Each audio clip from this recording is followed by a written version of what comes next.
자, 이제 조선 전기문학에서 466쪽에 고대 소설이 나와 있는데 이 부분을 전기와 후기 있잖아요. 이걸 묶어서 가봅시다 한번.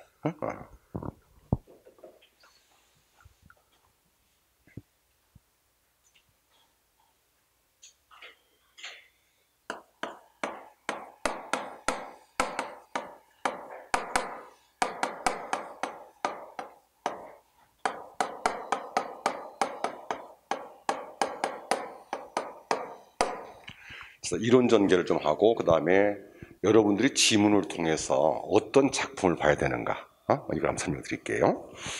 우선 그 고대 소설을 전개 양상했을 때 항상 앞쪽에서 여러분들 구비문학의 전개 과정을 배웠을 거예요. 그죠? 그럼 떠도는 이야기 뭐부터 나와야 돼요? 설화부터. 자, 저희 설화에서 해가지고 우리 고대 소설의 전개 과정의 형태가 첫 번째 배웠던 것이 판소리계 소설의 전개 양상은 암기했을 거예요. 그죠? 그래서 근원설화, 판소리 사설, 판소리계 소설, 거기다가 개작신설까지 암기했었고요. 자, 두 번째는 일반적인 전개 과정인데, 자, 앞에 배운 것부터 합시다. 자, 한간에 떠돌던 설화가 고려시대, 한문학이 있습니다만은 고려시대에 정착을 했었어요. 그때 한간에 떠돌던 설화를 정책적으로 체록했던 벼슬아치들, 누구라고 읽었지? 패관들. 자, 그럼 고려 때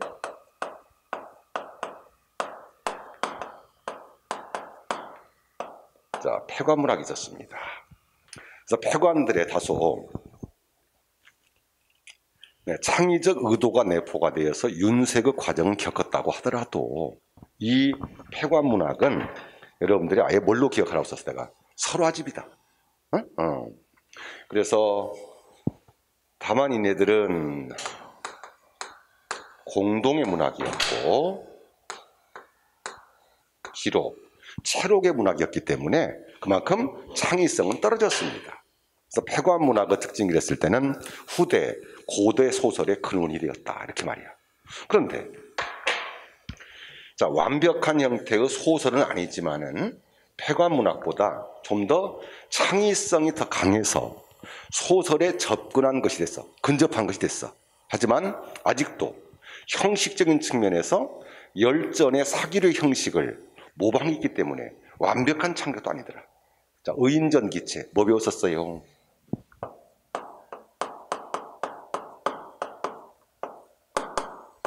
이거 다 배웠잖아 우리.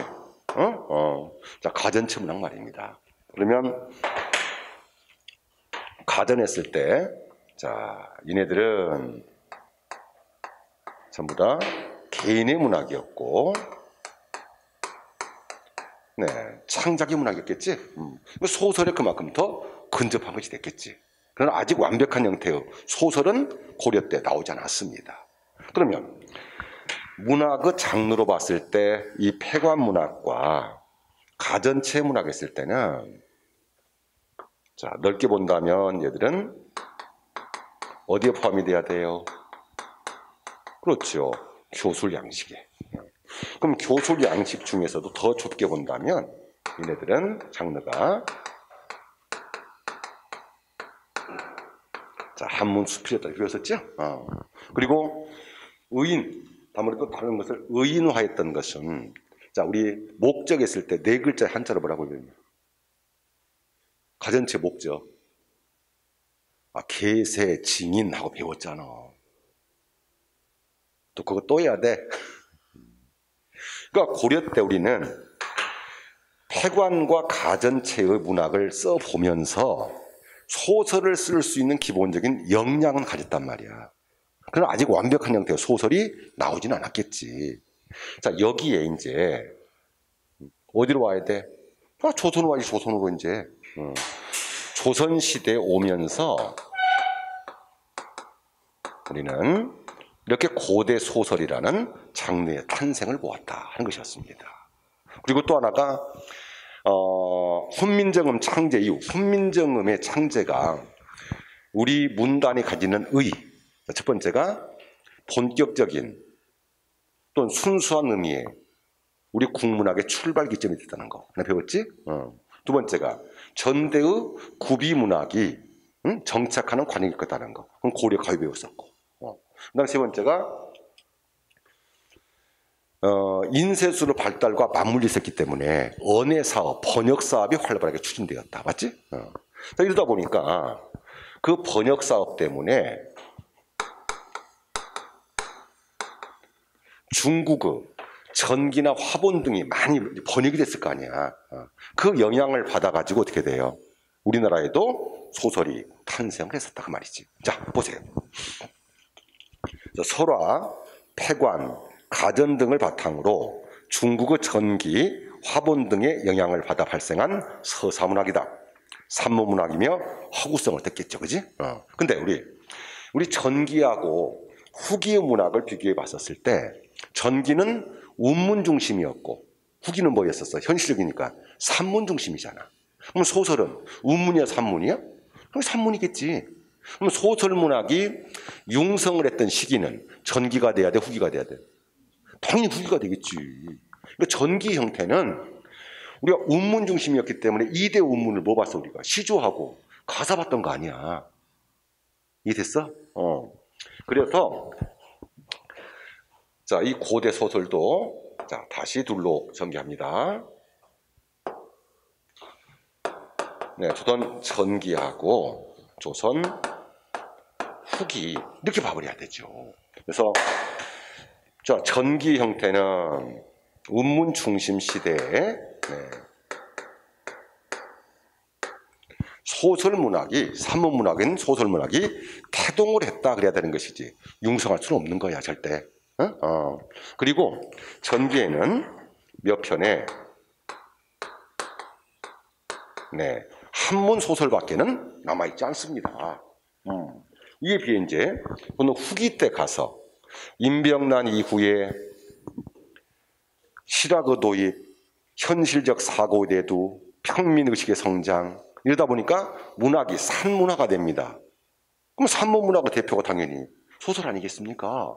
그래서 자, 후기의 모습에서도 그렇다고 한문 소설이 없는 건 아니에요. 네, 국문 소설과 이렇게 한문 소설 이렇게 비교가 될 텐데요.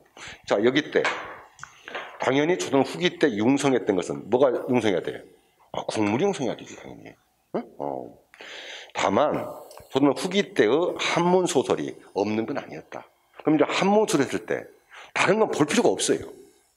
딱 한 사람만 보면 됩니다. 누군가요? 저는 후기 때 한문 하면 누구야? 박지원이지. 응? 그럼 박지원이 국문이야 그럼. 그래서 박지원의 한문 소설 이것만 보면 되는 겁니다. 그러면 전기의 한문 소설과 후기의 한문 소설의 차이점 간단히 설명해 봐요. 우선 전기는 중국의 영향을 받다 보니까 그지? 중국의 소설적 특성을 모방, 답습을 했던데 지나지 않습니다. 물론 조선 후기의 소설이 그런 특징이 없다는 건 아니야. 나는 그래서 연암 박지원 소설을 말했을 때 한국형 한문 소설의 창시자다. 그래서 필체 형태는 한자로 썼지만, 그지? 중국의 한문 소설이 가지고 있는 일반적 특징을 벗어나고 있습니다. 이해됩니까? 자, 그래서 그 위에 특징해가지고, 자, 그 작가, 주제, 인물, 구성, 사건, 배경, 결말, 문체 이게 고대 소설이 가지는 일반적 특징이에요. 이해됩니까? 그 말? 책에 있잖아, 거기. 그 일반적인 특징의 형태를 여러분이 먼저 암기를 하고, 그 다음에 이것을 연암 박지원 소설과 어떤 차이점이 갖는가, 이걸 비교해야 되는 거예요. 오케이? 그리고 이것도 무작위로 외우다 보면은 많이 막 헷갈려요. 그래서 항상 뭘로 보냐면, 자, 몇 가지 해볼게요. 일단 주제부터 보세요.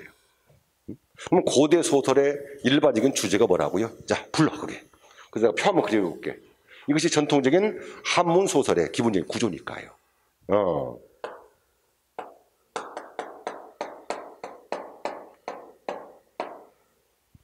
주제가 뭐라고? 권선, 징악이라며. 그래서 일반적인 소설의 주제의식은 자, 권선징악이다. 그러면 이 주제를 주로 전달하고자 하는, 주제를 전달하는 대상이 누구였겠어? 인물이겠지. 등장인물. 또는 뭐 주인공도 좋아요. 등장인물 또는 뭐 넓게 좁게 본다면 주인공. 자, 그러면 여기다 맞춰볼까? 이제 이런 식으로 외우라는 거야. 그럼 권선징악의 유교적 교훈을 전달하는 그 도구가 인물이잖아. 이해됐어? 그러니 평범한 인물이 나오면은, 그지? 가치가 없는 거야. 출신 성분이 나빠? 안 돼. 재주가 없어? 안 돼. 못생겼어? 안 돼. 완전히 영웅적 인물이 나와야 돼.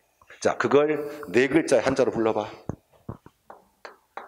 뭐라고 한다? 제자, 가인적 주인공이다. 그러는 거야. 영웅적 인물이라는 것이야. 이해됐니? 그 다음에 어차피 또 현대 또 나와야 돼요. 자, 그 다음에 인물형 봐볼까요? 그러니 이 주인공이나 거기에 등장하는 인물들은 갈등에 따라서, 작품 속의 갈등에 따라서 인물의 성격이 변해 안 변해? 안 변해. 자, 그런 인물을 무슨 인물이라고 나왔어요? 불러요. 그래요. 그것을 평면적 인물이다. 또 그 인물들은 어떤 시대나 계층의 형태를 대표합니다. 춘향전이다. 그럼 변사또는 악족의 전형이지. 춘향이나 이몽룡이는 선쪽이지. 뭐 이런 식이 된단 말이야, 항상. 흥부전이다. 놀부는 악족이지. 흥부는 선쪽이지. 이렇게 정해져 있다는 것이야. 그래서 시대나 계층을 대표하는 인물이다. 이걸 뭐라고 그래요, 우리가? 그렇지요. 그것을 전형적 인물이다. 그러는 거예요. 안 변하니까. 다음 두 번째. 인물이 그렇다면은, 자, 두 번째는 이제 사건 전개가 나와야 되겠죠? 바로 구성입니다. 그럼 이 인물들이 태어나서 성장을 하고 어려움을 겪고, 그치? 끝에 영웅이 되는 이런 모습이거든요. 그래서 시간적 흐름에 따라 가지고 결정을 합니다, 이걸요. 자, 그러면 시간적 흐름, 이걸 뭐라고 합니까, 보통?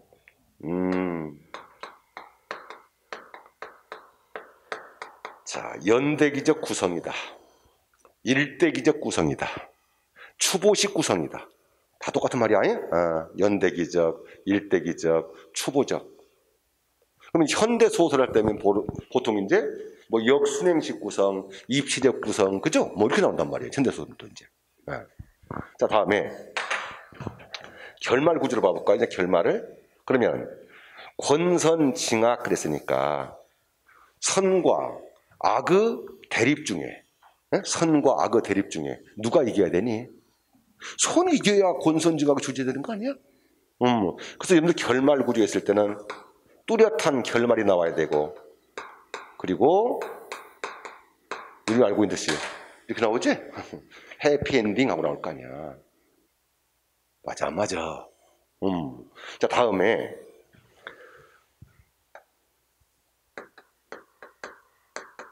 자, 사건이 있습니다.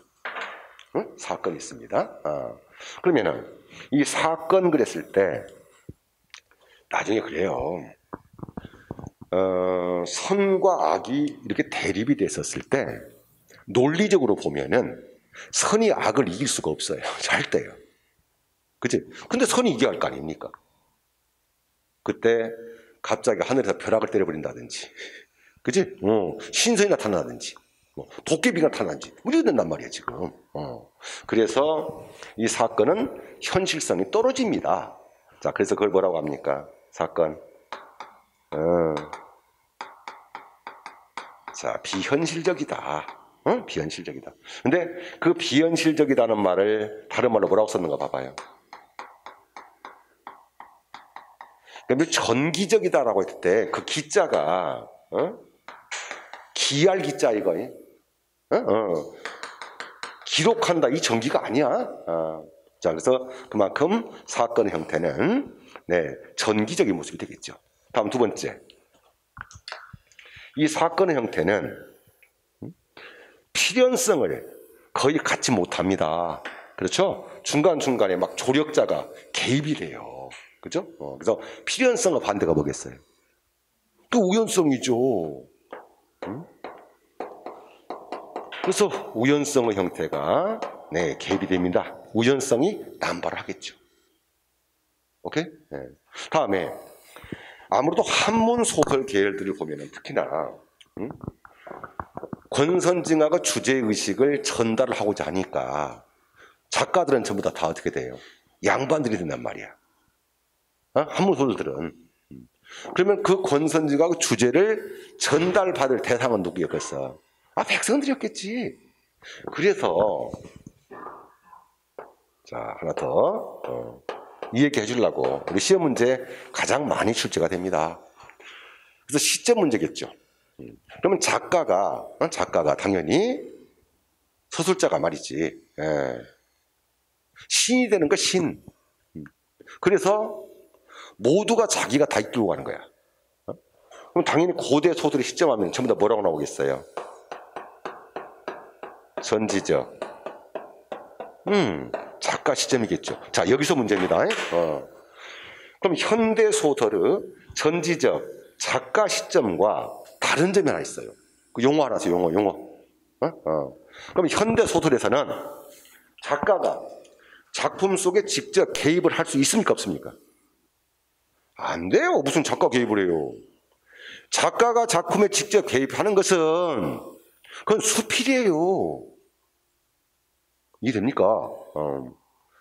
서술자가 개입을 하는 거죠. 서술자는 작가의 대리인이란 말이야. 작가가 안 돼. 근데 고대 소설은 같은 전지적 작가인데 작가가 개입을 해요. 작가 개입을 해가지고 자, 어떤 사건이 있다. 인물의 행동이 있다. 됐습니까? 근데 자, 이거다라고 이게 돌아서 보니까 가만히 있어봐. 얘들이 지금 이 얘기를 알아들을까? 그래서 이 얘기가 무엇인 거니? 지가 다 풀어버려. 그래서 작가가 직접 개입을 해서 사건이나 인물의 행동에 대해서 어떻게 돼요? 직접 설명을 해주고 거기에 대해서 논평, 평가까지를 다 해줘요, 자기가요. 평가, 뭐 설명, 해설 이렇게 나오겠지, 그지? 바로 이 대목이 여러분들 기출문제 나왔다 그 말이야. 자, 이걸 용어로 뭐라고 한다? 이걸 용어로.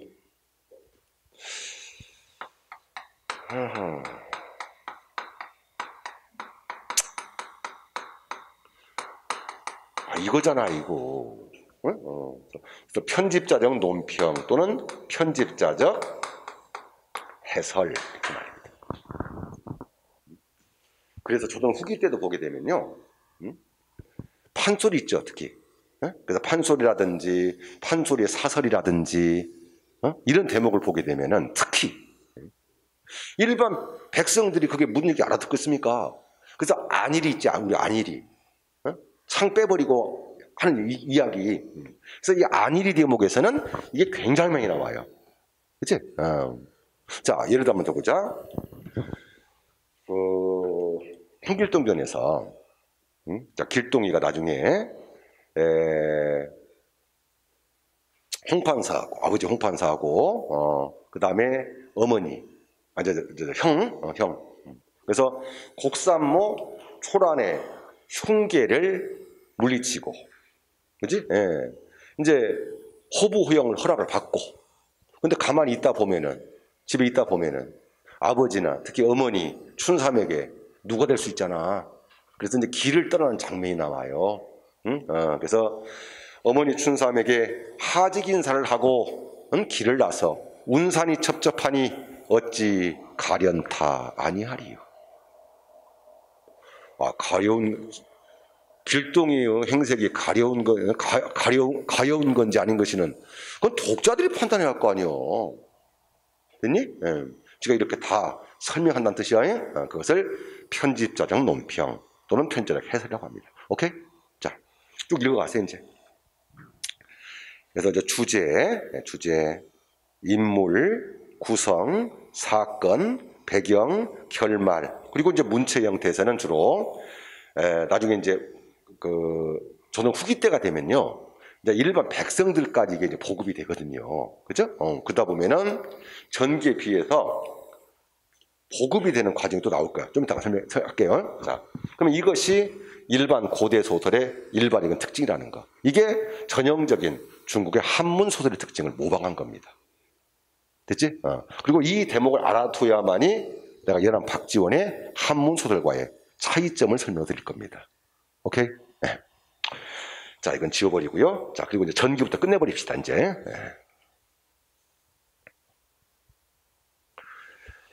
전기 형태는,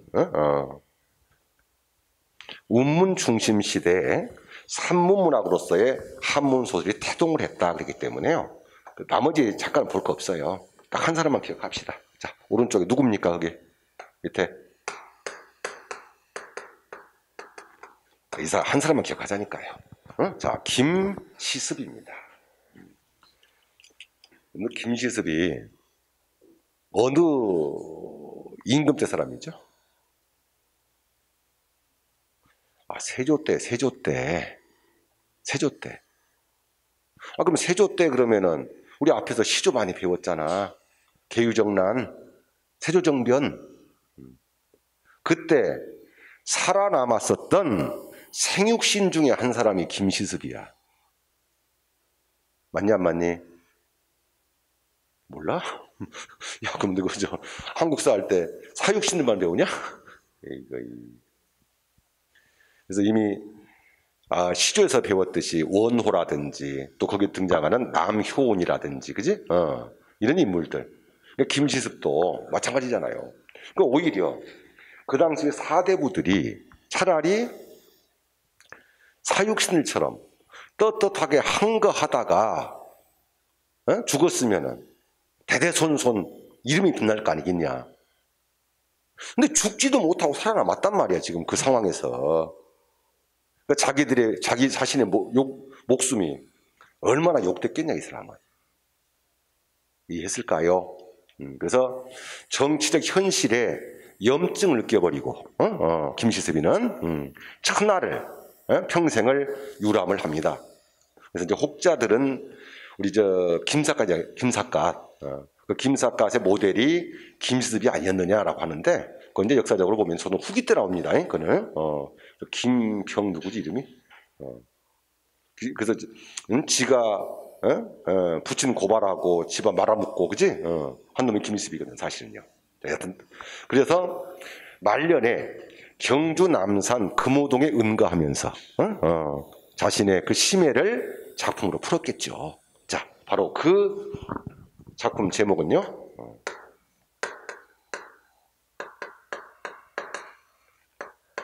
그게 금호신화라니까. 금호동에 은가하면서 작품을 풀었다고. 이 금호신화는 우리가 최초의 한문 소설이다 이렇게 나오는데, 다만 솔직히 금호신화라는 소설은 없어요. 그러니까 여러분은 뭐라고 해야 돼요? 소설집이라고 해야 되죠. 소설집의, 단편 소설집의 책 제목이 금호신화예요. 됐지? 그리고 자, 첫 번째 문제입니다. 이 김시습의 금호신화는 명나라 구의 전등신화의 영향을 받은 작품인데요. 총 몇 편을 썼는가 하는 것은 몰라요. 근데 지금 전해지고 있는 것은 총 몇 편이에요? 네, 5편의 단편이 전해지고 있습니다. 자, 그 5편 단편 제목 크게 부르세요. 첫 번째. 야, 근데 왼쪽에 저 글자가 하나 틀렸다. 왼쪽에. 족사가 아니고 만복사입니다.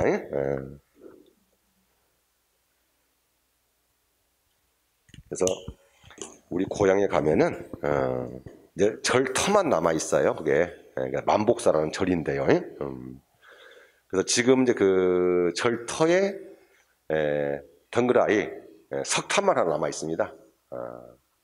만복사리 3층 석탑이라고 하는 하나만 남아 있는데, 자, 여하튼 만복사 저포기, 자 불러 위생규장전, 취유 부벽정기, 남염 부주지, 용궁 부연록 해서 총 5편의 단편이 남아 있습니다. 자, 그 중에서 여러분들 기출문제에 지문으로 소개된 거, 자, 3개 체킹 꼭 읽어야 됩니다. 만복사 저포기, 두 번째 이생규장전, 세 번째 취유 부벽정기. 네, 이 3작품은 꼭 알아두시기 바랍니다. 그래서 다만 이제 오른쪽에는 내가 그 단편 5편에 대해서 그냥 줄거리 있죠, 줄거리. 그래서 모르겠거든. 전부 이 줄거리 읽어보면은 주인공이 다 달라요. 봐보세요. 그래서 예를 들어서 만복사 저포기는 양생, 이생장전은 이생, 용궁부연록은 한생, 이런 식으로 말입니다. 그죠?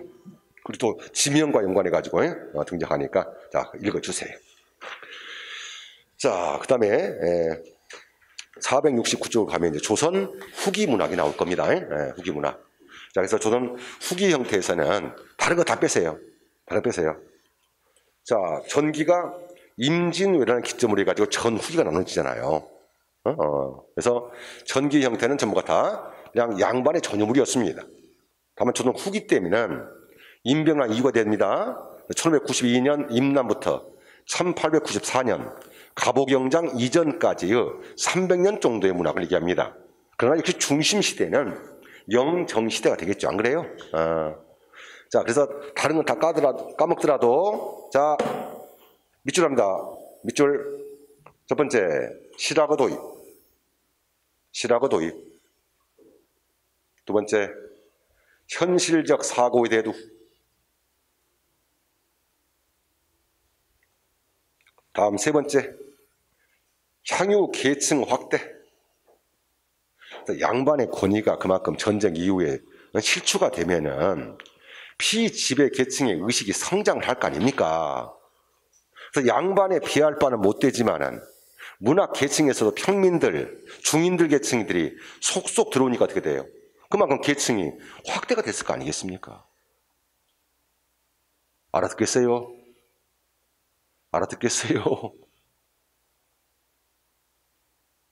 근데 이걸 나 이분법으로 보지 말라고 그랬잖아. 전기는 양반 중심, 후기는 평민 중심. 그거 하지 말라고.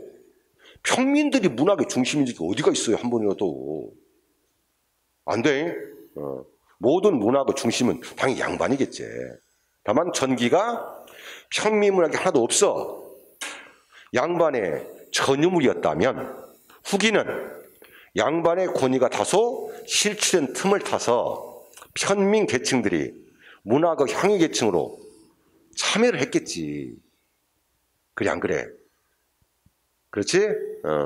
그러면서 문학의 향유 계층이 확대가 되었다. 이렇게 되는 것이지. 평민 중심의 문학으로 성장. 이건 아닙니다. 큰일 납니다. 자, 그래서 밑에 주의 전개를 다시 한번 했습니다. 자, 현실주의적인 경향이 되었다. 자, 두 번째 하나 더 뭐? 산문화. 그렇죠. 산문화. 그다음 평민문학의 대두, 국문소설의 발달, 그 다음에 수필류, 판소리 이렇게 등장하게 될 건데요. 자, 우선 이거부터 정리를 하고 넘어갈게요.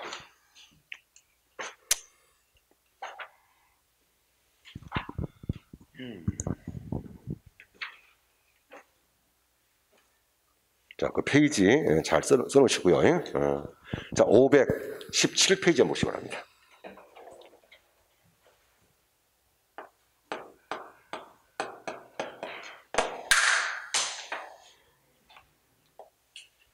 전후기 한문 소설을 좀 비교하려고요.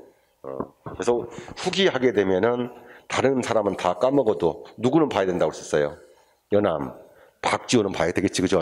박지원은. 자, 그러면 오른쪽에 보면은 연암 소설에 내가 특징하고 제시를 했을 겁니다. 이렇게 비교해 볼까요? 자, 딱 네 가지만 할게요, 네 가지만.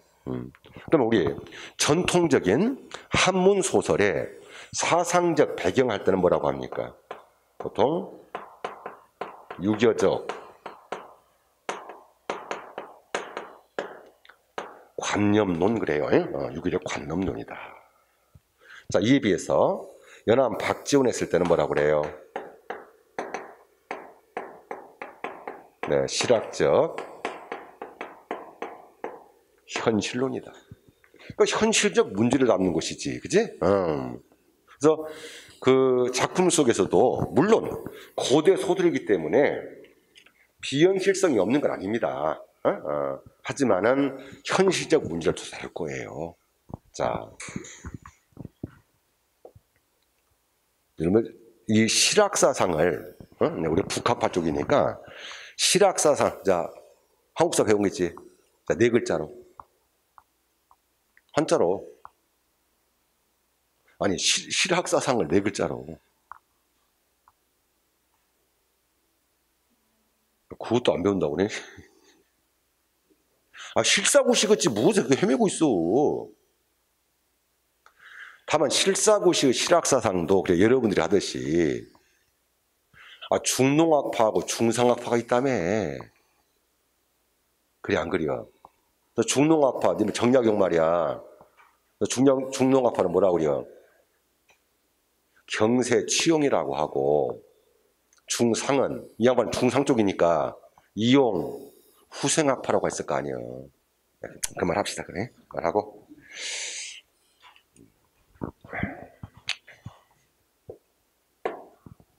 자, 두 번째 유교적 관념론 하고 나왔을 때 사조로 해서 사조로. 이건 그만큼 현실과는 동떨어졌어요. 저 낭만주의입니다. 하지만 현실론이기 때문에 여기는 뭐가 돼야 돼요? 그만큼 사실주의 계열입니다. 자, 다음 세 번째.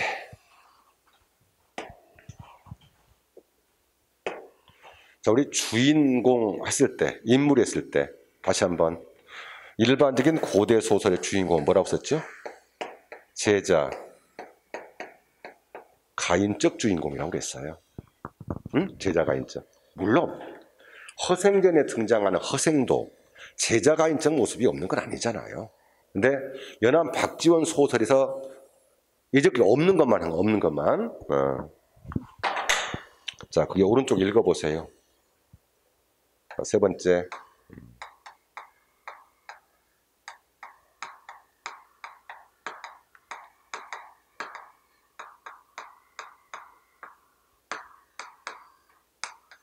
자, 이 말이 했나요, 이제?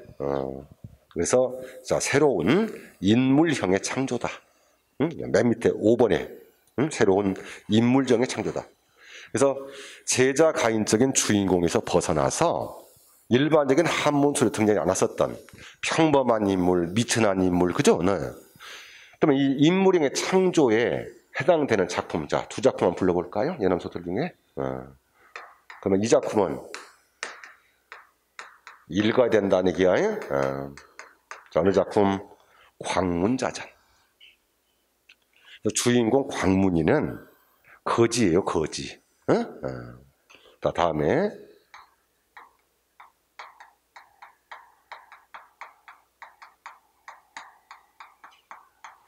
자, 예덕선생전. 거기 작품 박스 안에 읽어봐요. 예덕선생은 어떤 사람인가 봐요. 인분, 똥 치는 사람이 똥 치는 사람. 이런 사람들을 주인공이 어디에 나왔겠어. 그래서 직업에는 귀천이 없음을 부르짖었던 그 작품입니다. 자, 다음에 자, 네 번째. 자, 문체로 갑니다. 문체. 이 문체 과정은 전통적인 한문 소설은 중국의 어떤 틀이자 모델, 그걸 답습을 해버렸어요. 그래서 이것을 뭐라고 하냐면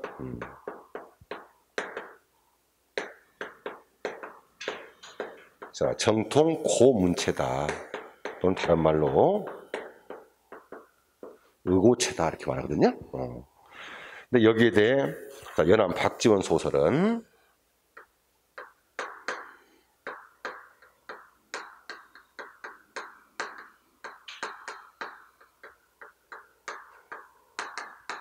자, 한문 소설에서는 사용되지 않는 독창적 문체를 사용하게 된다.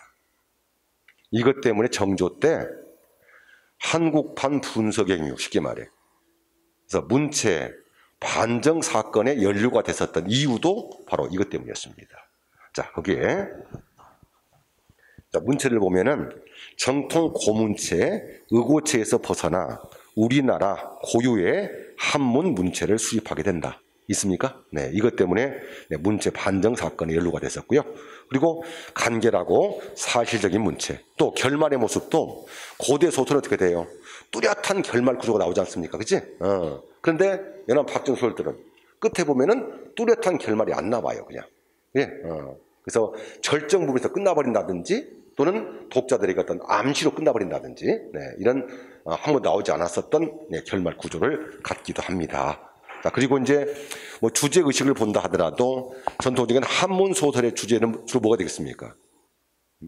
충이념이라든지, 그죠? 또 충효사상이라든지 뭐 이런 거 아니겠습니까? 그러나 연암 박지원은 현실주의적인 사고이기 때문에 우리나라의 현실적인 문제점, 또 위정자들의 무능이라든지 양반의 위선을 폭로 고발했었던 작가가 연암 박지원이었습니다. 자, 그래서 여기가 이제 사실주의 소설이고,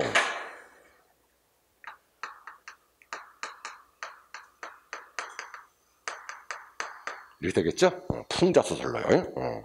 다음에 하나 더 보겠습니다.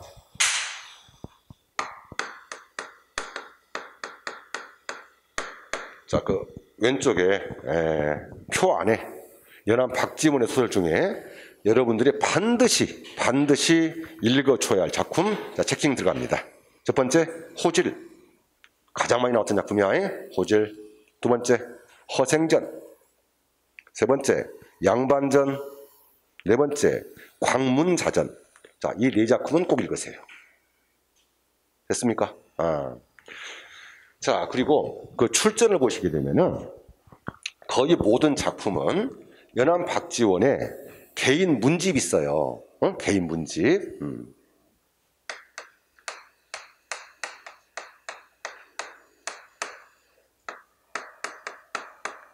보통 이제 연암 외전이라고 하는데, 그걸 방경각 외전이라고 그래요. 출전을 보면은요. 그런데 연암 박지원이 중국 갔다가 중국 청나라 갔다가 썼던 한문 기행 수필이 있습니다. 그 수필이 뭐였어요? 그래요.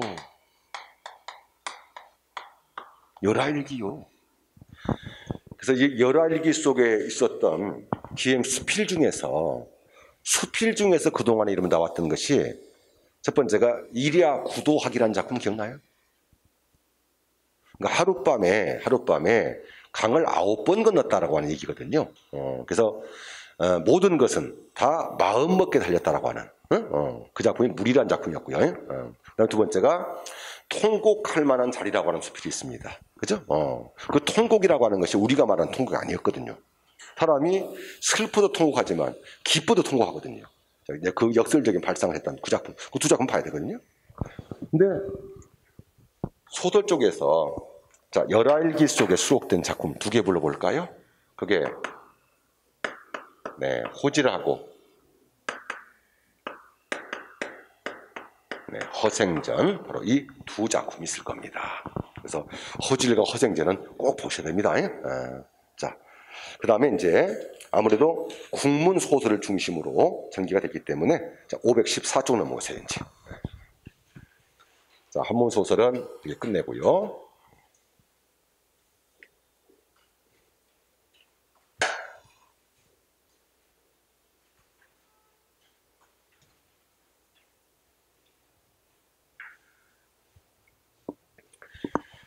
자, 514쪽 조금 더 읽어볼게요. 네, 임병난을 전후하여 평민의 자각, 산문정신, 현실주의적 사고 등의 영향으로서 네, 소설이 발전을 합니다. 그때 당연히 국문 위주가 되겠죠, 그죠? 자, 그러면 이제 이 국문 소설의 모습을 내가 3단계로 나눠볼게요. 이제 국문 소설이 첫 번째 태동을 합니다. 전기는 한문이었으니까. 자, 그럼 국문 소설에 태동했을 때 어느 작품 봐야겠어요? 홍길동전 보겠지, 당연히. 그래서 이 홍길동전을 뭐 양반 소설, 도술 소설, 풍자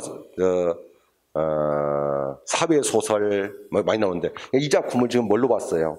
사회 제도의 모순을 비판한 사회 소설로서 지금 홍길동전을 제시했거든요. 그러면 자, 밑에 쭉 보면서 홍길동전은 최초의 국문 한글 소설이고요. 그 다음에 영향관계, 우리 전통적인 설화했다면 앞에서 뭐 배웠었어요? 지하국 대적, 퇴치설화 있었죠? 그리고 특히 중국 소설인 수호지라든지 삼국지연의 등의 영향을 받았습니다. 또 연암 박지원이 지었었던 한문 수필 중에요. 뒤에 론 붙으면 론, 호민론, 유제론, 특히 유제론 있죠? 동그라미. 유제가 무슨 말이죠? 유제. 유제. 유제론 할 때 유제가 뭐예요? 아이, 재주가 있으면서도 신분 때문에 버려진 인재들 그 말이야. 그 유제야. 그래서 인재 등용 방법에 대해 비판을 가했던 작품이 유제론이란 말이야. 그러면 홍길동전에 많은 주제의식 밑에 나와 있을 거야. 그치? 그럼 만약에 유제론을 사상적 배경으로 본다면 그 홍길동의 대표적인 주제가 뭐겠어, 그럼? 그 적서, 차별의 타파 이렇게 나온 거 아니야. 그러니까. 자, 그리고 아류작으로서는 전우치전과 서화단전이 있죠? 네, 이게 홍길동전의 아류작이라고 전해지고 있습니다. 그런데 혹자들이 참고를 봐볼까요? 최초에 어떤 친구 그래 나한테 와가지고 최초의 국문소설은 홍길동전이 아니라 자, 오른쪽 뭐예요? 최수가 지었었던 설공찬전이라고 알려져 있는데요. 들어보셨어요 혹시? 잘 모르는 게 낫다. 이 홍길동전보다도 150년 정도가 앞선 작품이야 이게. 그리고 1996년이던가요. 그때 이제 설공찬전이 발견이 됐어요.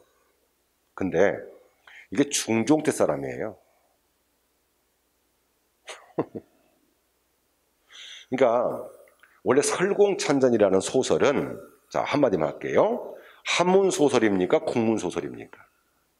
한문 소설이에요, 이거. 뭔 소리야. 그 1996년에 발견된 것은 국문 필사본, 국문 번역본이 발견됐다는 얘기지.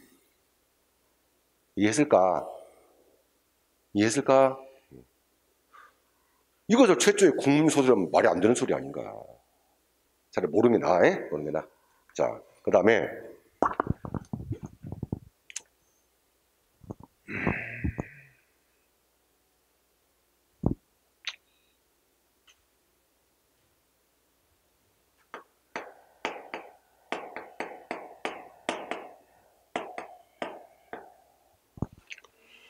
조선 후기 때 국문 소설이 융성하게 되는 토대를 마련한 사람. 누구 봐야 될까요? 김만중을 뺄 수가 없겠죠. 자, 그리고 이제 고대 소설이 융성을 하게 되었었던 그 시기는 영정시대가 됩니다. 이 사람은 숙종 때 인물이니까요. 자, 일단 이렇게 정리하고요. 자, 그 다음에 나머지들은 다 여기서 봐. 여기서 봐버리고 두 작품만 더 보자. 여기 우리 임병난 이후에 등장했었던 소설이 있습니다. 자, 그 두 번째 게 전개 양상 보라니까. 자, 두 번째 거 뭐라고 나와 있어요? 이것만 기억하세요. 예, 군담, 소설이 성행합니다. 그러면 군담이 뭔가 볼까, 한자로? 군담이 뭔가 봐요. 그러니까 군인 이야기, 그런 뜻이야, 군인 이야기.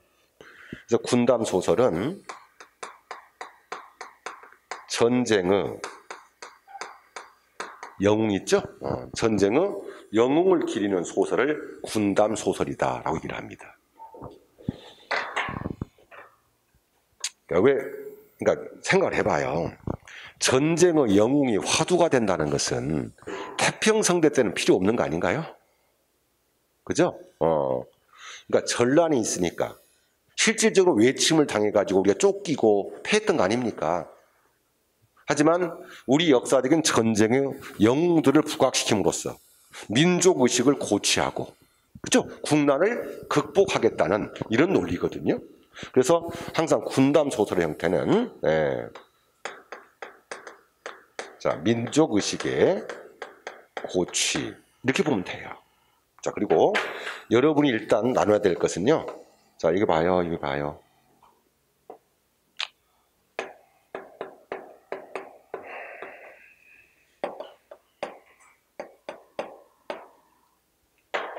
이거부터 나누라는 거예요.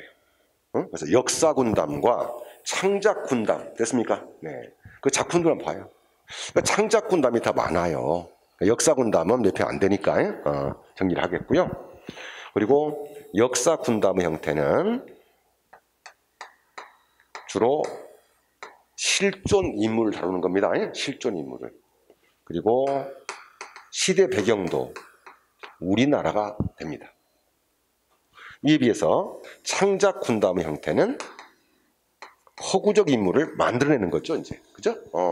그리고 이 배경 자체도요, 거의 대부분이 이렇게 중국을 배경으로 하고 있습니다. 그럼 역사군담도, 자, 다시 한번 둘을 나눠봅시다, 이제. 그리고 이제 쭉 불러보면 돼요, 지금부터. 그러면 시대 배경이 임난이냐, 병난이냐, 이러면 되겠죠? 자. 먼저 역사군담 소설입니다. 그 중에서 임진왜란 배경, 자, 세 작품 부르세요. 임진록, 곽제우전, 김덕령전, 의병장 김덕령. 근데 이 지문으로서는 아직 한 번도 안 나왔어요, 이쪽에는. 자, 다음에 임경업전과 박시제는 뭘로 나왔어요? 그러니까 이거 병자호란 자리가 병자호란 얘기죠. 그때 여러분 기출문제에서 나왔던 것은 박시제였습니다. 체킹. 다음에 창작군담이 더 많이 나왔겠죠. 유충열전, 조웅전, 장국진전, 장풍운전, 소대성전 많이 있어요. 자, 그 중에서 여러분이 해야 될 거, 자, 유충열전 체킹. 이건 국가기가 나왔던 문제야. 유충열전. 자, 다음에 장국진전. 다음에 이제 그 뒤에 설화소설유 했을 때는 전부 다 이쪽이 나왔겠지, 그치? 자, 심청정 체킹, 장기전, 흥부전, 옹고집전 다 나왔네, 이건 또. 다음에, 자, 여기 김만중의 소설 있지, 이제. 그래서 김만중의 소설 중에서 다른 건 다 필요 없어. 딱 2편밖에 안 나와, 이거는. 저 뭐뭐 나왔었지, 우리? 좋아. 그래서 이제 숙종 때 물이니까요. 그래서 부산 동래로 유배를 가가지고 지었었던 2편 소설이 있어요. 그 내용들은 잘 봐요. 그래서 홀로 계신 어머니 노모를 위로하기 위해서 지었었던 우리 몽자료 소설의 효시가 바로 군몽이었습니다. 자, 또 한 작품은요.